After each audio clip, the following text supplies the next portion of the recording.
আসসালামু আলাইকুম রহমতুল্লাহি ওয়া বারাকাতুহু। কেমন আছো শিক্ষার্থীবৃন্দ? আশা করি আল্লাহর রহমতে ভালো আছো। আজ আমার সেকেন্ড একটি সাবজেক্ট হচ্ছে বিজনেস ম্যাথমেটিক্স। বিজনেস ম্যাথের সেই চ্যাপ্টারে আমি একটা অঙ্ক সলিউশন করে তোমাদের দেখাবো। চলো শিক্ষার্থীর কথা না আমরা অঙ্কের মধ্যে চলে যাই।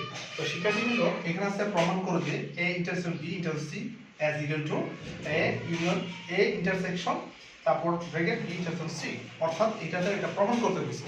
তো শিক্ষার্থীবৃন্দ প্রথমত আমরা ধরে নিই, তো মনে করি আমরা ইমানটাকে সম্পূর্ণ x ধরব। মনে করি আমরা x বিলংস টু, এই চিহ্নটা বলে বিলংস টু, এই চিহ্নটা কি বলে belongs to, x belongs to ধরলাম a intersection b intersection c। ঠিক আছে, তো আমরা জাস্ট x বিলংস টু, এই চিহ্নটা বিলংস টু বলে আমি আবারও বলি, তারপর এটা যা আছে তা তুললাম, তারপর ইমপ্লাইজ দ্যাট এখন আমরা গুণ দিব, যেমন x বিলংস টু দিয়া a এর গুণ দিবা। আর ইন্টারসেকশন আমরা ধরলাম কি এবং, আমি বাংলায় লিখলাম এবং, অনেকে দিব অথবা, অনেকে দিব অর অথবা এন্ড, এই কথা লিখতে পারো। আমি এই ইন্টারসেকশন করতে এবং লিখলাম, তো x বিলংস টু a, আবার এই x বিলংস টু তে b এর গুণ দিলাম। ঠিক আছে শিক্ষার্থীবৃন্দ, তো আমরা এতটুকু মানটা করে ফেলাম। ঠিক আছে, তারপর শিক্ষার্থীবৃন্দ আরেকটা আমি একসাথে করে বলি, আবার x বিলংস টু এটাকে গুণ দাও, x বিলংস টু কি c, অর্থাৎ x বিলংস টু a এর গুণ দেব, x বিলংস টু b এর গুণ দেব, x বিলংস টু c এর গুণ দেব। তারপর শিক্ষার্থীবৃন্দ আমরা এই মানের দিকে একটু লক্ষ্য রাখবো, যেহেতু এই মান দ্বারা এটা ভাইব করতে বলছে, তো আমরা x বিলংস টু এটা রেখে দিলাম, এই এবং আছে এবং চিহ্নটা রাখলাম। এবার এটা খেয়াল করো, x বিলংস টু একটা কমন নিলাম, তো আমার থাকতেছে b আর b।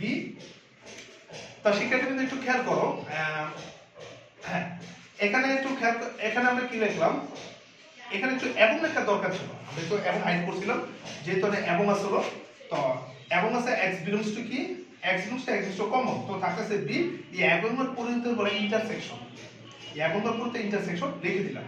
তারপর শিক্ষার্থী দেখেন একটু খেয়াল করো, এখানে x বিলংস টু, এখানে x বিলংস টু আছে, তো আমরা একটা x বিলংস টু কমন নিলাম, তো আমাদের থাকতেছে কি x বিলংস টু এখানে কমন নিতে a থাকবো, এই এবং এর পরিবর্তে চলে যাবে ইন্টারসেকশন, তা আর এটা যা থাকতেছে আমরা তাই লিখে দিলাম। অর্থাৎ শিক্ষার্থীরা দেখো এই মানটা দ্বারা এই মানটা কিন্তু চলে আসছে, এই এতটুকু কিন্তু চলে আসছে। ঠিক আছে, এটা দিয়ে এটা, তারপর ওটার সুতরাং চিহ্নতে আমরা এটা লিখলাম a ইনস টু bc, এটা সর্বসম চিহ্ন, তারপর এই মানটা তুলে দিবা b into a intersect b into c, অর্থাৎ মিলে গেছে, এটাকে বলে এক নং সমীকরণ। তারপর শিক্ষার্থী আবার এটাতে প্রমাণ করব, এটাতে এই মানটা বার করতে হবে, আবার ধরো y বিলংস টু, এটা y ধরলাম, তারপর a intersection b intersection c।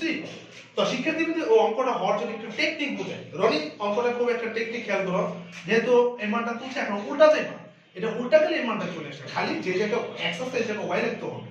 তো এই যে x আছে আমি শুধু y লিখলাম, খেয়াল করো y বিলংস টু a, তারপর ইন্টারসেকশন b ইন্টারসেকশন কি c।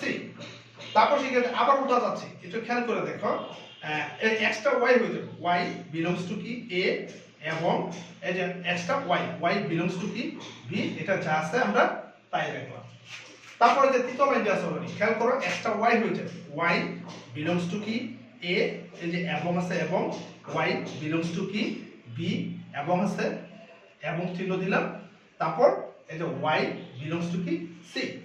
তারপর যে লাস্টের লাইনটা খেয়াল করো, ও এর পক্ষে আমরা y কমন নিলাম, y কমন নিলে আমার কি চলে আসতেছে b belongs to a intersection b, আমার লাইনটা ছিল a ইন্টারসেকশন b ইন্টারসেকশন কি c, জাস্ট অপোজিট মানটা কিন্তু আবার এটা চলে আসছে।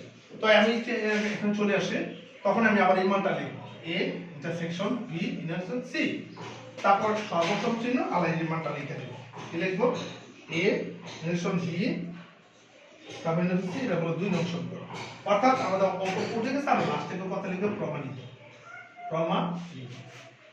তো যারা অনলাইন স্টুডেন্টস তো হোয়াইটবোর্ডে এটা দেখতে পাচ্ছ, তো তোমরা যেহেতু কালকে পরীক্ষা, যারা ম্যানেজমেন্ট ডিপার্টমেন্ট এই অঙ্কটা তোমাদের উপকার হবে, তো তোমরা হোয়াইটবোর্ডে দেখতে পাচ্ছ, এটা হাতে কলম নিয়ে একটু ট্রাই করে ইনশাআল্লাহ হয়ে যাবে।